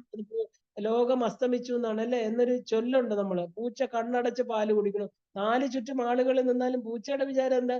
പൂച്ച ആരും കാണുന്നില്ല എന്നാണ്. കണ്ണടച്ച് ഇങ്ങനെ പാല് കുടിച്ചോണ്ടേ ഇരിക്കും. അതുപോലെ നമ്മൾ വിചാരിക്കണം നമുക്കിതൊന്നും അറിയില്ല. അമ്മ നമ്മുടെ ഉള്ളിലാണ്, അമ്മ കാണുന്നുണ്ട്. അമ്മ കാണുന്നുണ്ടെന്ന് അറിഞ്ഞു കഴിഞ്ഞാൽ നമ്മൾ ആരെങ്കിലും തെറ്റ് ചെയ്യുമോ? ഒരു കാര്യം ഈ പ്രപഞ്ചത്തിൽ തെറ്റെന്നൊരു കാര്യം നടക്കില്ല. കാരണം അവിടെ അസുരന്മാരുണ്ടാവില്ല. അപ്പൊ അമ്മ കാണുന്നില്ല എന്നുള്ള ഒരു ധൈര്യത്തിലാണ് എല്ലാവരും ഇതെല്ലാം ചെയ്യുന്നത്. അപ്പൊ നമ്മുടെ ദുഃഖങ്ങള്, സുഖങ്ങള് അല്ലെ, ചിന്തകള് എല്ലാം അമ്മയ്ക്ക് അറിയാം. അപ്പൊ ദേവി ചിരിച്ചുകൊണ്ട് ബ്രഹ്മാവിനോട് പറഞ്ഞു, അങ്ങ് എന്റെ വിവാഹത്തെ കുറിച്ചാണോ ദുഃഖിക്കുന്നത്? ആദ്യം എനിക്കൊരു നഗരം ഉണ്ടാക്കി തരൂ അല്ലെ, എനിക്കൊരു അരമന വേണം. അപ്പൊ ദേവി ആവശ്യപ്പെട്ടതുപോലെ, ദേവി പറഞ്ഞ പോലെ ഉള്ള സ്ഥലത്ത്, അതായത് തൃക്കൂടമലയുടെ ആ ഒരു മേലില്, തൃക്കൂടമലയുടെ ആ ഒരു ഉയരത്തില് ഒരു മേരുമലയുടെ 4 ശൃംഗങ്ങളുടെ മധ്യത്തില് ഏറ്റവും ഉയർന്ന ശൃംഗം അല്ലെ. മേരുമലയ്ക്ക് 3 ശിഖരങ്ങൾ ഉണ്ടെന്നാ പറയപ്പെടുന്നത്. അതിനെയാണ് തൃക്കൂടം എന്ന് പറയുന്നത്. അപ്പോ ആ തൃക്കൂടത്തില് ഇപ്പൊ നമ്മൾ എന്താ ദേവിയുടെ അഷ്ടോത്തരത്തിൽ പറയുന്നത്? രജിതാചല ശൃംഗാഗ്ര മധ്യസ്ഥായി നമോ നമ. തൃക്കൂടത്തിന്റെ മധ്യത്തില് അതിൽ നിന്ന് ഉയർന്നിരിക്കുന്ന ഒരു ശൃംഗം, അവിടെ ശ്രീപുരം എന്ന് പറയുന്ന ഒരു നഗരം നിർമ്മിച്ച് തന്റെ ഭരണകേന്ദ്രമായിട്ട് ദേവി അവിടെ ആസം ഉറപ്പിക്കുകയാണ്. ബ്രഹ്മാവിന് വീണ്ടും വിവാഹത്തെ കുറിച്ചായി ചിന്ത. ദേവി പറഞ്ഞു തനിക്ക് സ്വതന്ത്രമായിട്ട് ജീവിക്കുന്നതാണ് ഇഷ്ടം. ദേവി സ്വാധീന വല്ലഭയും കൂടെയാണ് അല്ലെ. സ്വ അധീനം എന്ന് വെച്ചാൽ എന്താ? പീഠാധിപതി അഥവാ ആ ഒരു റൂളിംഗ് പേഴ്സൺ. എല്ലായിടത്തും അമ്മയാണ് ആ ഏറ്റവും പ്രധാനപ്പെട്ട ആള്. അപ്പൊ അതിന്റെ കീഴെയാണ് ബാക്കി എല്ലാവരും. ദേവി സ്വ അധീനം എന്നൊക്കെ പറയുന്നത് കേട്ട് എന്താ പറയാ, ഒന്നും ശ്രദ്ധിക്കാതെ, ഒന്നിലും ഉൾപ്പെടാതെ ഒരാൾ മാറി നിൽക്കുന്നുണ്ടായിരുന്നു. ദേവന്മാര് നടത്തിയ യാഗത്തിലെ യജമാനൻ ഇദ്ദേഹമായിരുന്നു. ആ ഒരു യാഗത്തിൽ നിന്ന് തങ്കത്തട്ടിൽ ദേവി വന്നു. ഒന്നും മിണ്ടാതെ ദൂരെ പോയി കയ്യും കെട്ടി മാറി നിന്നു ഇദ്ദേഹം അല്ലെ. എന്താ കാരണം? ശരിക്കും പറഞ്ഞ he did not expose himself എന്നാണ്. അദ്ദേഹം ആരാണെന്ന് വെളിപ്പെടുത്തിയില്ല, മാറി നിൽക്കുകയാണ്. കാരണം എന്താ?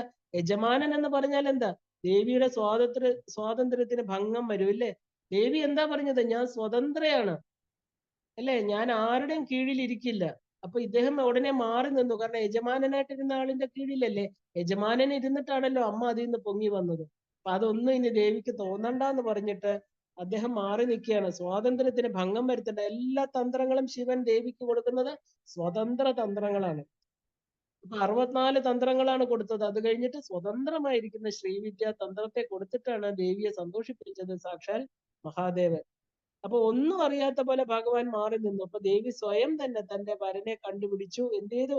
അമ്മ മാലയിട്ടു. മാലയെടുത്ത് കറക്കി മുകളിലേക്ക് എറിയാണ്. അങ്ങനെ അദ്ദേഹത്തിന്റെ കഴുത്തിൽ മാല വീണു. അങ്ങനെ കാമേശ്വരനും കാമേശ്വരിയുമായിട്ട് മാറി ദേവി. വരാനിടയാക്കിയ കാരണം ഭണ്ടന്റെ ക്രൂരകൃത്യങ്ങളാണ് എന്ന് ആ ഒരു എന്താ പറയാ, പിന്നെയാണ് അവിടെ കൂടിയിരുന്നവരെല്ലാം അമ്മയോട് പറയുന്നത്. അമ്മ, ഞങ്ങൾ അമ്മയെ വിളിച്ചു വരുത്തിയത് ഇതിനാണ്. എന്താ? ഭണ്ടൻ ഞങ്ങൾക്ക് താങ്ങുന്നില്ല, അവന്റെ ക്രൂരകൃത്യങ്ങൾ, അവന്റെ അട്ടഹാസം അല്ലെ. ഒന്നും താങ്ങാനാവാതെ ഞങ്ങളുടെ ജീവശക്തിയെല്ലാം ഊറ്റിക്കഴിഞ്ഞു. ഞങ്ങളെ കൊണ്ട് ഇനി ഒന്നിനും കൊള്ളില്ല. അല്ലയോ അമ്മേ ജഗദംബികെ, ഞങ്ങൾക്ക് വേറെ ആരുമില്ല, വേറെ ഒരു വഴിയുമില്ല. എന്തെങ്കിലും ഉടനെ ചെയ്യണം. അപ്പോ ദേവി പറയാണ്, നിങ്ങൾ വിഷമിക്കേണ്ട. അതിനാണ് ഞാൻ വന്നത്. നിങ്ങൾ പറയാതെ തന്നെ എനിക്ക് കാര്യങ്ങളെല്ലാം അറിയാം. എന്റെ സൈന്യങ്ങളെയെല്ലാം, ശക്തി ദേവതകളെ എല്ലാം എനിക്ക് ഒന്ന് ചിട്ടപ്പെടുത്തിയാൽ മതി. അതിനൊരു പ്രധാനമന്ത്രിയെ തിരഞ്ഞെടുക്കണം, അല്ലെ? പ്രധാനമന്ത്രി, സൈന്യത്തലവനൊക്കെ വേണം. അതിനെനിക്ക് കുറച്ച് സമയം തന്നാൽ മതി, ഉടനെ തന്നെ ഞാൻ വേണ്ടത് ചെയ്യാം. എന്നിട്ട് പ്രധാനമന്ത്രിയായിട്ട് ആരെ എടുത്തു? ശ്യാമാദേവിയെ എടുത്തു. സൈന്യത്തലവിയായിട്ട് വാരാഹി ദേവിയെ എടുത്തു. അങ്ങനെ അംബിക തന്റെ ഇഷ്ടപ്പെട്ട ശക്തി സൈന്യങ്ങളിൽ നിന്ന് ഓരോരുത്തർക്കും ഓരോ പോസ്റ്റ് കൊടുക്കുകയാണ്. അപ്പോ ദേവി ലളിതാംബിക, അല്ലെ, ചതുർബാഹു സമന്വിത. അമ്മയ്ക്ക് 4 കൈകളാണ്. അമ്മ വേറെ എവിടുന്നാ എടുത്തത്? വെളിയിൽ നിന്നാണോ? അല്ല, അമ്മയുടെ 4 തൃക്കരങ്ങളോട് കൂടിയാണ് അമ്മ വന്നത്. അപ്പോ ആ ഒരു കൈയില് രാഗപാശം, ഒന്നില് ക്രോധ അങ്കുശം, അല്ലെ, ഒന്നില് മനസ്സാകുന്ന കോദണ്ഡം, ഒന്നില് പഞ്ചതന്മാത്ര സഹായകങ്ങള്. ഈ 4 കൈകള്, അല്ലെ, ആ എന്താ പറയാ, കൈകളില് അങ്കുശം ഇരുന്ന കൈയിൽ നിന്ന് സമ്പത്കരി ദേവിയും, ആ ആനയ്ക്ക് മേധാവിയായിട്ട്, ആനപ്പടയ്ക്ക് മേധാവിയായിട്ട് രണകോലാഹലം എന്ന് പറയുന്ന ആന പുറത്തു വരികയാണ്. അതിന്റെ പുറത്ത് സമ്പത്കരി ദേവി വന്നു. ആനയുടെ പുറത്ത് യുദ്ധത്തിനായിട്ട് ഒരുങ്ങി വരികയാണ്. ഇനി പാശത്തിൽ നിന്നാരാ? അശ്വാരൂഢ ദേവി, അല്ലെ, കുതിരപ്പടയ്ക്ക് മേധാവിയായിട്ട് അപരാജിത എന്ന് പറയുന്ന കുതിരയുടെ മേൽ കയറി യുദ്ധസന്നദ്ധയായിട്ട് വരികയാണ്. ഇക്ഷുകോദണ്ഡത്തിൽ നിന്ന് മനോരൂപേക്ഷു കോദണ്ഡം, അല്ലെ, മന്ത്രിണി ദേവി വരികയാണ്. എല്ലാറ്റിന്റെയും മുഖ്യ നിയന്ത്രണം നടത്തുന്ന മന്ത്രിണി ദേവി നനയ്ക്കുന്നു. എല്ലാ കാര്യങ്ങളും അപ്പൊ തന്നെ ഭംഗിയായിട്ട് നിറവേറുന്നു, അല്ലെ? ഇത്രയും ശക്തിയുള്ള ശ്യാമളാദേവി അതിൽ വന്നു. എല്ലാം ദേവിയുമായിട്ട് കൂടി ആലോചിച്ച് തീരുമാനമെടുക്കുന്ന മുഖ്യമന്ത്രി ദേവി തന്റെ കയ്യിൽ കിടന്ന് മുദ്രമോതിരം കൊടുത്ത് അമ്മയെ, ശ്യാമളാദേവിയെ മുഖ്യമന്ത്രിയാക്കി. സിംഹാസനത്തിൽ നിന്ന് ദേവി ഒന്നിനും വരണ്ട, എല്ലാ കാര്യങ്ങളും കംപ്ലീറ്റ് അധികാരവും ആർക്കാ കൊടുത്തത്? ശ്യാമാദേവിക്കാ കൊടുത്തത്. അപ്പൊ എല്ലാറ്റിന്റെയും ആ എക്സിക്യൂഷൻ, ആ എക്സിക്യൂട്ടീവ് ഫോഴ്സ് എന്ന് പറയുന്നത് രാജമാതങ്കിയാണ്. അതുകൊണ്ടാണ് രാജമാതങ്കി എന്നുള്ള പേര് വന്നത്. ഇനി മറ്റേ കയ്യില് പഞ്ചബാണങ്ങള്, അതിൽ നിന്ന് സർവ്വ സൈന്യാധിപയായിരിക്കുന്ന വാരാഹി ദേവി വരികയാണ്. എല്ലാറ്റിനെയും ശാസിച്ചും നിയന്ത്രിച്ചും വേണ്ടവർക്ക് ദണ്ഡന കൊടുത്തും ആ ക്രമസമാധാനം എല്ലാം പാലിച്ചുകൊണ്ട് ദേവി ദണ്ഡനാഥ എന്നുള്ള പേരിൽ അറിയപ്പെടുകയാണ്. ജുഡീഷ്യറി ഫോഴ്സ്, അല്ലെ, ക്രമസമാധാനം, അത് വാരാഹി. നമ്മുടെ ഏത് ഒരു ഉപാസകന്റെ ഇതിലും എന്തെങ്കിലും ചിട്ടയില്ലാത്ത കാര്യങ്ങൾ ചെയ്താലും, അല്ലെ, നമ്മൾ തെറ്റായിട്ടുള്ള കാര്യങ്ങൾ, അല്ലെ, തെറ്റായിട്ടുള്ള വഴി സഞ്ചരിക്കുകയാണെങ്കിൽ ആരാ? ഈ വാരാഹി ദേവിയെ ദണ്ഡിക്കുന്ന.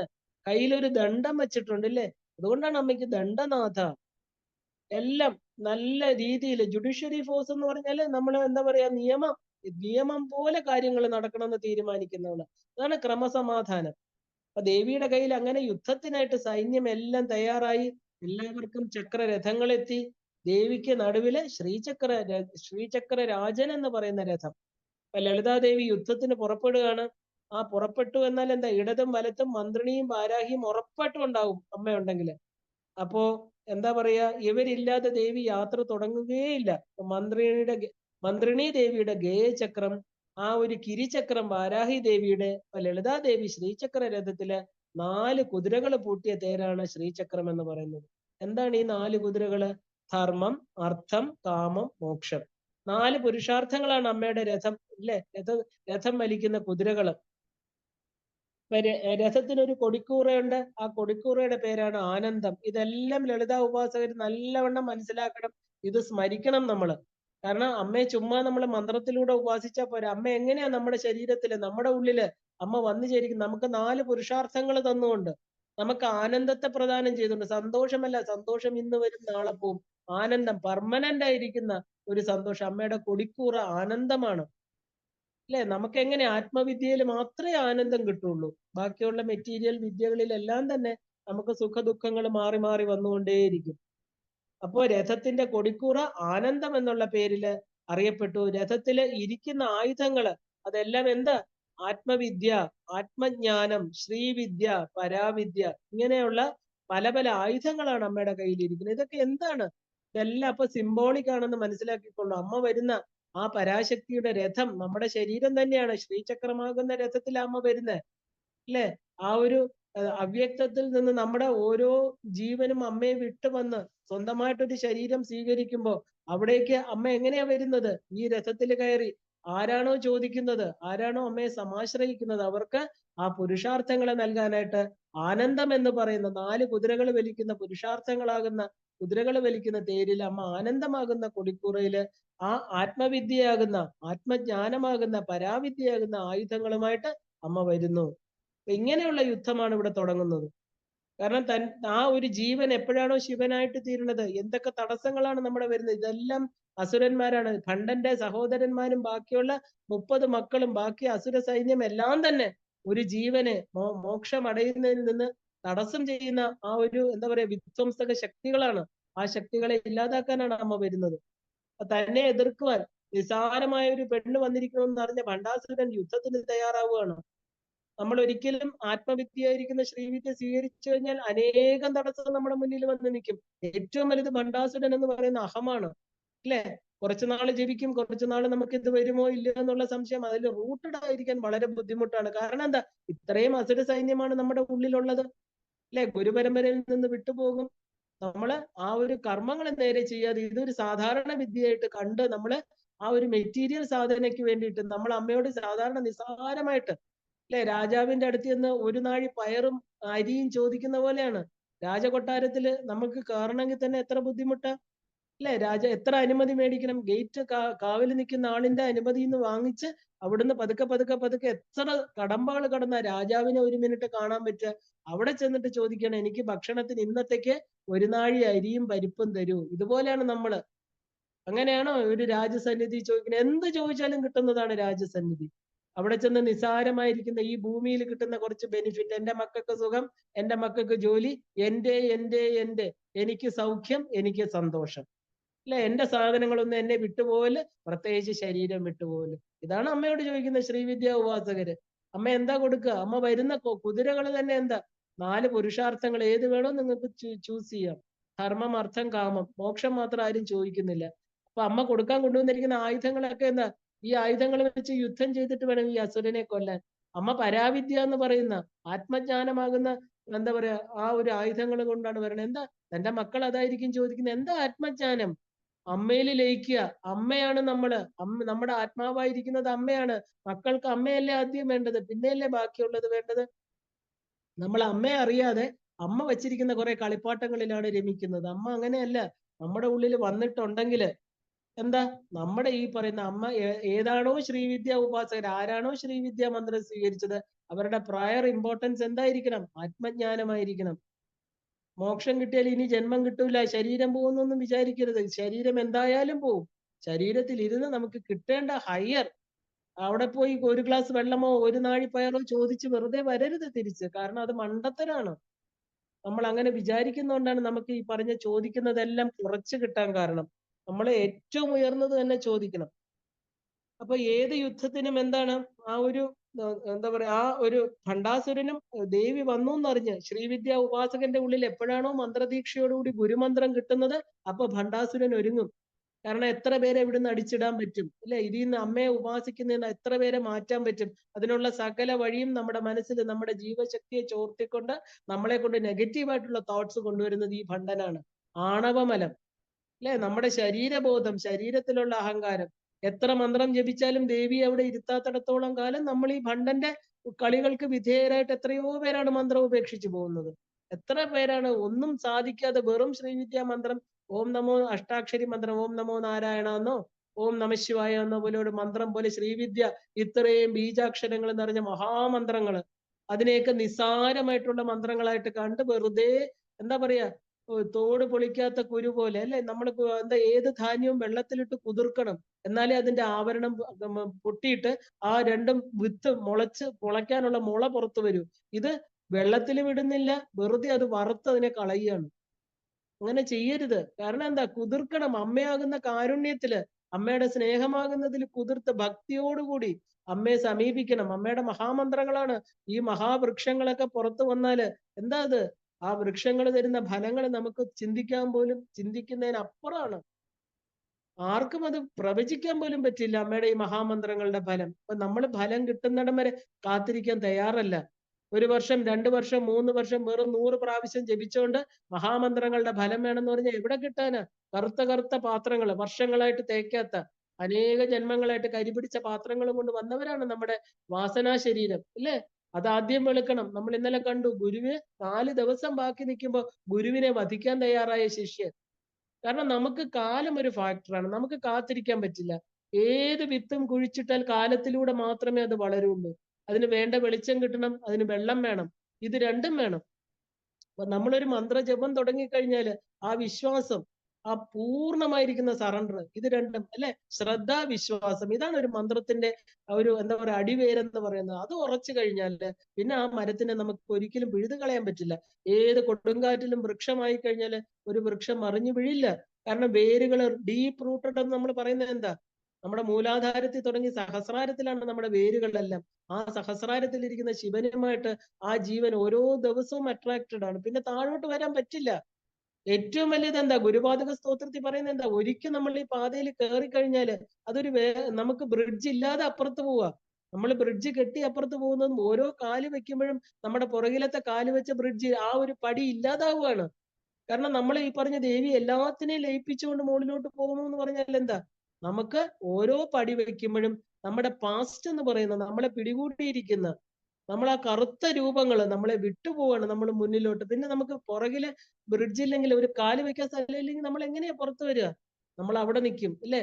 ഒന്നി നമ്മൾ അങ്ങ് പോയി കയറണം. അതാണ് ഈ ഒരു സാധന ഉപാസനാ തലത്തിൽ കയറിയാൽ നമുക്ക് തിരിച്ചു പോക്കില്ല എന്ന് പറയുന്നത്.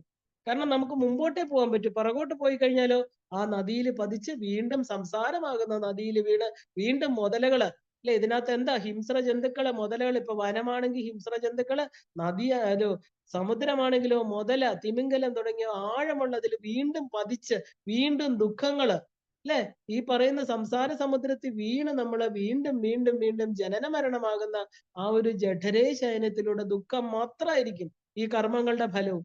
അതേസമയം നമ്മുടെ ബ്രിഡ്ജ് മുമ്പിലോട്ടാണെങ്കിലും അമ്മയിലോട്ടാണെങ്കിലോ ആ ഗുരുപാദുകങ്ങൾ നമ്മൾ അവിടെയാ കൊണ്ട് ചേർക്കുന്നത്.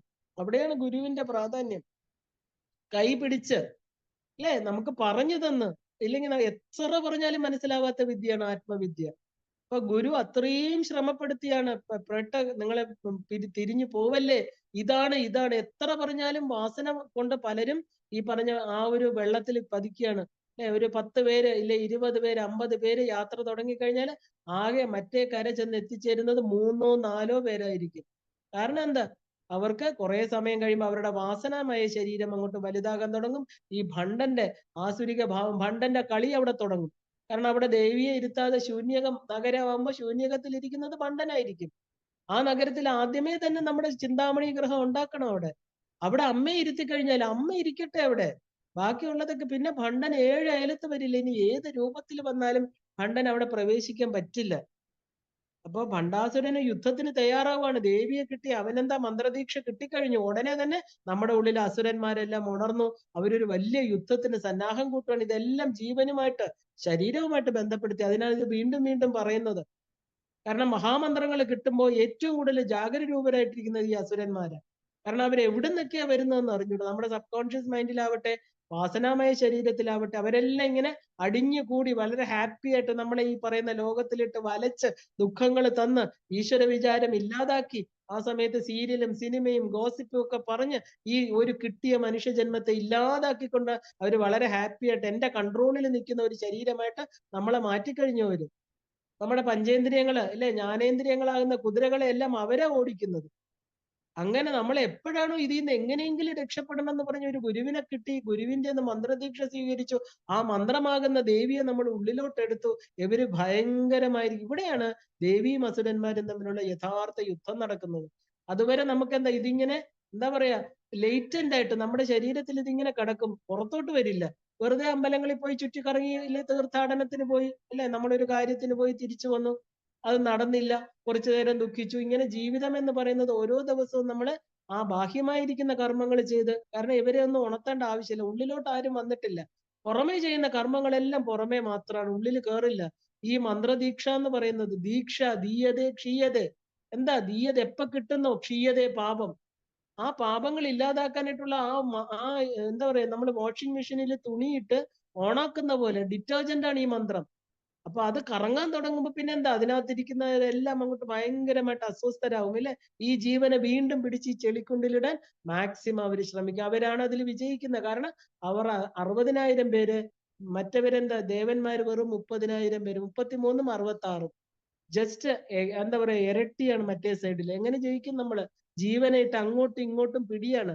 പക്ഷേ ആ ഒരു ഈ ദേവിയുടെ കൃപ നമ്മൾ ടോട്ടാലിറ്റിയിൽ ഈ ഒരു സറണ്ടർ ചെയ്തു കഴിഞ്ഞാൽ തീർച്ചയായിട്ടും അമ്മ നമ്മുടെ ഉള്ളിലിരുന്ന് നമ്മളെ സംരക്ഷിക്കും. അതിനല്ലേ മന്ത്രദീക്ഷ എടുക്കുന്നത്. 2 വർഷം, 3 വർഷം, 4 വർഷം, 5 വർഷം മന്ത്രം ഉപേക്ഷിക്കുന്ന എത്രയോ പേരുണ്ട്. കാരണം അവരെ കൊണ്ട് പറ്റുന്നില്ല. വീണ്ടും ഈ പറഞ്ഞ ഭണ്ഡൻ അവരില് വിജയം നേടി. ഭണ്ഡൻ ജയിച്ചു, ദേവി തോറ്റൂല, ജീവൻ തോറ്റു. ദേവിക്ക് അവിടെ ഇരിക്കാൻ പറ്റില്ല. കാരണം നമ്മുടെ സഹകരണം ഉണ്ടെങ്കിലേ ദേവിക്ക് അവിടെ ഇരിക്കാൻ പറ്റൂ. നമ്മൾ സറണ്ടർ ചെയ്യണം അമ്മയെ മുറുകെ പിടിക്കണം. എന്നാൽ മാത്രമേ നമുക്ക് ആ തരണം ചെയ്യിക്കുന്നവൾ അവതാരിണിയായിരിക്കുന്ന ദേവിയെ ആ ഒരു അമ്മയുടെ കാലുകളാകുന്ന ചെറിയ നൗകയില് ഗുരുപാദുകങ്ങളായിരിക്കുന്ന ഗുരുരൂപിണിയാണ് അമ്മ.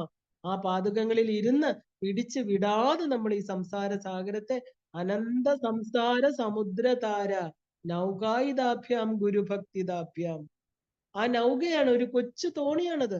പക്ഷെ കൊച്ചാണെങ്കിൽ എന്താ, അതിനകത്ത് സേഫ്റ്റി ഉണ്ട് അല്ലെ. അതിനകത്ത് വെള്ളം കയറില്ല. അമ്മയുടെ അനുഗ്രഹമാകുന്ന കരുണയാകുന്ന ആ ഒരു കൊച്ചു തോണി കയറി നമുക്ക് ഉറപ്പാണ് അപ്പുറത്തെത്താം.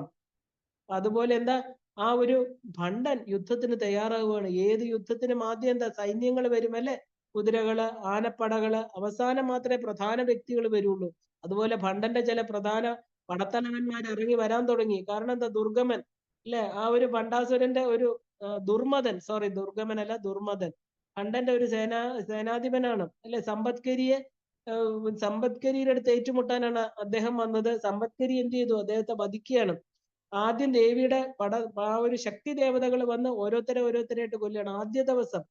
ഈ അസുരന്മാരുടെ വാഹനങ്ങളൊക്കെ വളരെ വിചിത്രമായിട്ടുള്ളതാണ്. എന്താണ്, നരി, കഴുത, കാകം, ഒട്ടകം അല്ലെ, ഷടലം എന്ന് പറഞ്ഞ ശവം. ഇതൊക്കെയാണ് ഈ പറഞ്ഞ അസുരന്മാരുടെ. അപ്പൊ തന്നെ നമുക്കറിയാം അല്ലെ, എല്ലാം ഒരു നെഗറ്റീവ്. നമ്മൾ നരി ഓലിയിടുന്നത് അല്ലെ, കഴുത കരയുക എന്നൊക്കെ നമ്മൾ പറയാറുണ്ട്. അതൊക്കെ നമ്മൾ സിമ്പിളായിട്ട് വയ്ക്കുന്ന എന്താ, നെഗറ്റിവിറ്റിയുടെയാണ് സിമ്പിളായിട്ട് കാണുന്നത്. അപ്പോ ദേവിക്ക് ഉള്ളതൊക്കെയോ ആന, കുതിര, തേര്, കാലാൾപ്പട ഇവയൊക്കെയാണ്. അപ്പൊ ദുർമദന്റെ മരണത്തിന് ശേഷം വരുന്നത് ആരാണ്, കുറുണ്ടൻ എന്ന് പറയുന്ന വീരനാണ്. അവൻ അശ്വാരൂഢ വധിക്കുകയാണ്. കാരണം ഇതൊക്കെ ഞാൻ പറയുന്നത് വീണ്ടും നമ്മുടെ ശരീരത്തിൽ നമ്മൾ ഇത് കേൾക്കുന്തോറും ഉപാസകരുടെ ഉള്ളിൽ ഈ പറയുന്ന എല്ലാ നെഗറ്റിവിറ്റിയും ഓരോ ദിവസവും പൊക്കൊണ്ടേയിരിക്കണം. കാരണം എന്താ പറയാ, ഭണ്ഡൻ എന്ന് പറയുന്നത് നമ്മുടെ ചാരത്തിൽ നിന്നുണ്ടായതാ. അവന് കാറ്റുപോലെ ഉള്ളിൽ കയറാൻ പറ്റും. ഒരാളുടെ ഒരു ദുസ്സംഗത്തിൽ ഇരുന്നാൽ മതി, നമ്മുടെ ശ്വാസത്തിലൂടെ അവൻ പറയുന്ന വാക്കുകളിലൂടെ നമ്മുടെ ഉള്ളിൽ അവൻ കയറും, നമ്മളെ ഇല്ലാതാക്കും. വളരെ ശ്രദ്ധിക്കണം. അതുകൊണ്ടാണ് ഉപാസകർ എന്ന് പറയുന്നത് എന്താ, ഉപാസനാ മൂർത്തിയുമായിട്ട് ബന്ധം സ്ഥാപിക്കണം എന്ന് പറയാൻ കാരണം. അപ്പോ അശ്വാരൂഢ ആരെയാ വധിച്ചത്, കുറുണ്ടനെയാണ് വധിക്കുന്നത്. പിന്നെ ഭണ്ഡാസുരന് കോപം വരാൻ തുടങ്ങി. ആ ഭണ്ഡാസുരൻ പഞ്ചസേനാധിപതികളെ അയക്കുകയാണ്. അവരുടെ മായാവിദ്യ കൊണ്ട് വളഞ്ഞു പുളഞ്ഞിരിക്കുന്ന സർപ്പിണി എന്നൊരു സ്ത്രീയെ ഉണ്ടാക്കുകയാണ്. അപ്പോ എന്താ, അവളിൽ നിന്ന് അനേകായിരം വിഷസർപ്പങ്ങൾ പുറത്തു വന്നു. അപ്പൊ ഇത് കണ്ട് ചിരിച്ചുകൊണ്ട് ദേവി എന്ത് ചെയ്തു, നകുലി ദേവിയെ വിളിക്കുകയാണ്. നകുലി എന്ന് പറഞ്ഞ കീരിയുടെ രൂപമുള്ള നകുലി ദേവി. പാമ്പിന്റെ ശത്രു ആരാ, പാമ്പിന്റെ ശത്രുവാണ് കീരി അല്ലെ. അപ്പൊ ദേവിയുടെ നിർദ്ദേശപ്രകാരം എന്താണ്, ആ ഒരു നകുലി ദേവി വന്നു. ആ ഒരു നകുലി ദേവി വന്നതോ ഗരുഡന്റെ പുറത്ത്. ഗരുഡൻ എന്ന് കേട്ടാൽ തന്നെ, ഗരുഡന്റെ ചിറകടി ഒച്ച കേട്ടാൽ തന്നെ സർപ്പങ്ങൾ ഓടി ഒളിക്കും അല്ലെ. നകുലി ദേവി ഗരുഡന്റെ പുറത്ത് വന്നു. ഗരുഡനും നകുലിയും കൂടി എല്ലാ പാമ്പുകളെയും, പഞ്ചസേനാധിപതികൾ ഉൾപ്പെടെ സർപ്പിണി എല്ലാവരെയും ഒന്നോടെ ഇല്ലാതാക്കി. അടുത്തതായിട്ട് വലാഹൻ തന്റെ 7 സഹോദരന്മാരുമായിട്ട് എത്തിച്ചേർന്നു. 7 പേരും കണ്ണില് സൂര്യനെ വെച്ചുകൊണ്ടാ വരുന്നത്. വലാഹൻ എന്ന് പറഞ്ഞാൽ കണ്ണില് പല കോടി സൂര്യന്മാര് പ്രകാശിക്കുന്നവർ. ആ വെളിച്ചത്തിൽ നമുക്ക് ഒന്നും കാണാൻ പറ്റില്ല. നമുക്ക് ഒരു ഇതിലേ നമുക്ക് കാണാൻ പറ്റൂ. നമ്മൾ ഗ്ലെയർ എന്ന് പറയുന്ന പ്രകാശം കൂടുതൽ വന്ന നമ്മുടെ കണ്ണ് നമ്മൾ അടച്ചു പോകും, കാണാൻ പറ്റില്ല. അപ്പൊ ഗ്ലെയർ അടിച്ചാൽ ഒന്നും കാണാൻ പറ്റില്ല അല്ലെ. അപ്പൊ ശക്തി സൈന്യങ്ങൾ അങ്ങനെ വിഷമിക്കുകയാണ്. അപ്പൊ ദേവി എന്ത് ചെയ്തു, തിരസ്കരണി എന്ന് പറയുന്ന ദേവിയെ ഉണ്ടാക്കിയെന്ന്.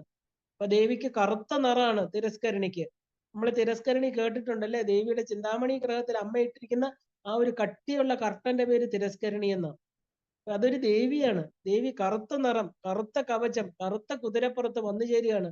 അമ്മ വിളിച്ചോടനെ ഈ വെളിച്ചമെല്ലാം തന്നെ ഈ കറുപ്പ് നിറത്തിൽ മറഞ്ഞുപോയി. അങ്ങനെ അസുരപ്പട ശക്തിഹീനമായിട്ട് തീരുകയാണ്. സന്ധ്യയായി, ആദ്യത്തെ ദിവസം കഴിഞ്ഞു. എന്നാൽ അസുരന്മാരുടെ ബലം ഇരട്ടിയാവും എപ്പോഴാ, സന്ധ്യ കഴിഞ്ഞാൽ രാത്രി അല്ലെ. അപ്പൊ രാത്രിയാണ് അസുരന്മാർക്ക് ആ ശക്തി വർദ്ധിക്കുക. അപ്പൊ യുദ്ധ മര്യാദകളൊക്കെ പാലിച്ചുകൊണ്ട് എന്താ പറയാ, വിഷങ്കനും ആ ഒരു വിഷങ്കരും രാത്രിയില് കാത്തിരിക്കുകയാണ്. കാരണം ദേവിയെ ആക്രമിക്കാം. കാരണം രാത്രി ആവുമ്പോ ഇവര് എല്ലാരും ഉറങ്ങുമായിരിക്കും എന്നാണ് അവരുടെ വിചാരം. അപ്പൊ അങ്ങനെ കുടിലാക്ഷൻ എന്ന് പറയുന്ന അസുരനെ മുന്നിൽ ചെന്ന് തന്റെ പടകളെല്ലാം ദേവിയുടെ, അതായത് ശ്രീചക്രത്തിന് ചുറ്റുമായിട്ട് അണിനിരത്തുകയാണ്. അപ്പൊ ദേവിക്ക് കാര്യം മനസ്സിലായി. കാരണം രാത്രിയിൽ അവർ പല മായാപ്രയോഗങ്ങളും ചെയ്യും നമ്മയ്ക്കറിയാം. കാരണം അവരുടെ മനസ്സ് എന്താ?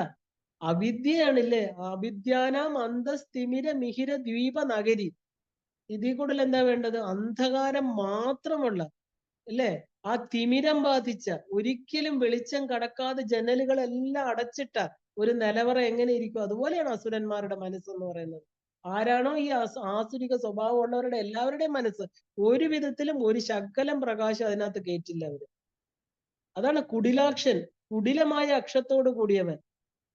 അപ്പൊ ഈ കുടിലാക്ഷനാണ് ഇത് എന്താ പറയുക ചിന്തിക്കുന്ന, ദേവിയെ ആക്രമിക്കാൻ നമുക്ക് രാത്രിയാവട്ടെ, അത് യുദ്ധതന്ത്ര ധർമ്മത്തിനെതിരാണ്. രാത്രി ആക്രമിക്കാൻ പാടില്ല, അല്ലെ?